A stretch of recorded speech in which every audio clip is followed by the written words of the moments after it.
तेजस्वी सूर्या जैसे लोग देश में नफरत फैलाने का कोई भी हथकंडा अपनाने पे मतलब इस तरीके से उन्होंने अपनाया है कि तेलंगाना और आंध्र प्रदेश के डाइवर्जन को उन्होंने इंडिया पाकिस्तान से कंपेयर करके देश में नफरत फैलाई है।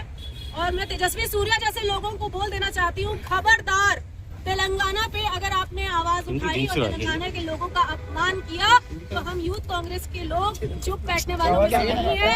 आपको जिस तरीके से जनता ने प्रतिनिधि बनाया है तो जनता की आवाज उठाने के लिए बनाया है। जनता का अपमान करना आपके लिए बिल्कुल भी सही नहीं रहेगा। तेजस्वी सूर्या जैसे लोगों को तुरंत बॉयकॉट करना चाहिए देश की जनता को। और हम यूथ कांग्रेस के लोग आज ये डिमांड करते हैं कि तेजस्वी सूर्या को तुरंत बॉयकॉट किया जाए। ఈరోజు తెలంగాణ రాష్ట్రంపై ఎప్పటిలాగానే బీజేపీ తన అక్కసును వెళ్ళగక్కుంది. గతంలో మీరు చూసినట్టయితే ఈ దిక్కుమాలిన అమిత్ షా పార్లమెంట్ లో గద్దర్ గారి గురించి మాట్లాడినారు.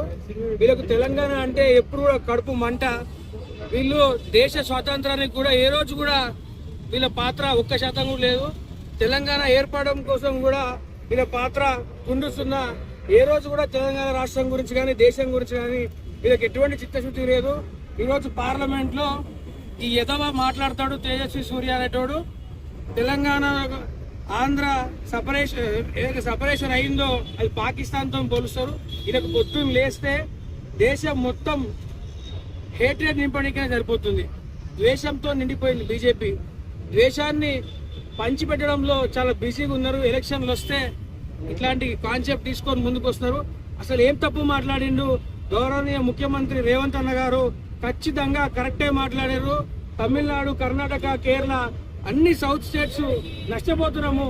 మనం ఇచ్చే ఆదాయం ఎంత, మనకు తిరిగి వస్తున్న డబ్బులు ఎన్ని నిధులు తిరిగిస్తున్నారు వీళ్ళు? వేరే రాష్ట్రాలు ఎన్ని ట్యాక్సెస్ రూపంలో వాళ్ళు కడితే వాళ్ళకి ఎంత తిరిగి వస్తుంది? ఆల్రెడీ సౌత్ స్టేట్స్ కి అన్యాయం జరుగుతుంటే దీనిపై రేవంత్ అన్న ఆవేదనగా ఇది ఒక జిఎస్డిపి ప్రకారం చేస్తే బాగుంటుందని చెప్పి ఒక మంచి సలహా సూచన ఇస్తే దేశవ్యాప్తంగా కూడా మన ముఖ్యమంత్రి గారు చేసింది అందరూ కూడా దాన్ని పాజిటివ్ అప్రోచ్ తో తీసుకొని ఒక కరెక్ట్ సజెషన్ లా భావిస్తుంటే వీళ్ళు వచ్చి దాన్ని ఆలోచించి దాన్ని అమలు చేయాల్సింది పోయి అడ్డగోలో మాట్లాడి దాన్ని సైడ్ ట్రాక్ చేసేసి అసలు తెలంగాణ ఫార్మేషన్ వాళ్ళకు నచ్చదు. ఎప్పటి నుంచి కూడా వాళ్ళు దీనికి ఆపోజిట్ తెలంగాణ ఉంటారు. ఇంతమంది ఎమ్మెల్యేలు, ఇంతమంది ఎంపీలను వీళ్ళకి ఇచ్చినాము, అయినా కూడా మన రాష్ట్రానికి ఏం ఉపయోగం లేదు. మీడియా వేదికగా మీ అందరికీ కూడా బీజేపీ ఎమ్మెల్యేలకు కానీ బీజేపీ ఎంపీలకు కానీ చెప్తున్నాము, బిడ్డ తెలంగాణలో మీరు ప్రజాప్రతినిధులుగా తిరగాలంటే ఆ ఎదవ చేసిన కమెంట్లు ఖచ్చితంగా పార్లమెంట్లో రికార్డు నుంచి తొలగించాలి. అట్లాగే ఆ సన్యాసితోని మీరు ఖచ్చితంగా క్షమాపణ తెలంగాణ ప్రజలకు చెప్పించాలి. వారిని ఖచ్చితంగా పార్లమెంట్ నుంచి బహిష్కరించాలి. లేకపోతే తెలంగాణలో బీజేపీ ఎమ్మెల్యే గాని ఎంపీ గాని ఎవరిని కూడా తిరగనీయం. బట్టలు తీసి పక్కా మిమ్మల్ని రోడ్డు మీద పరిగెత్తించి యువజన కాంగ్రెస్ మీ సంగతి చూస్తారని చెప్పి తెలియజేస్తున్నాం. Thank you.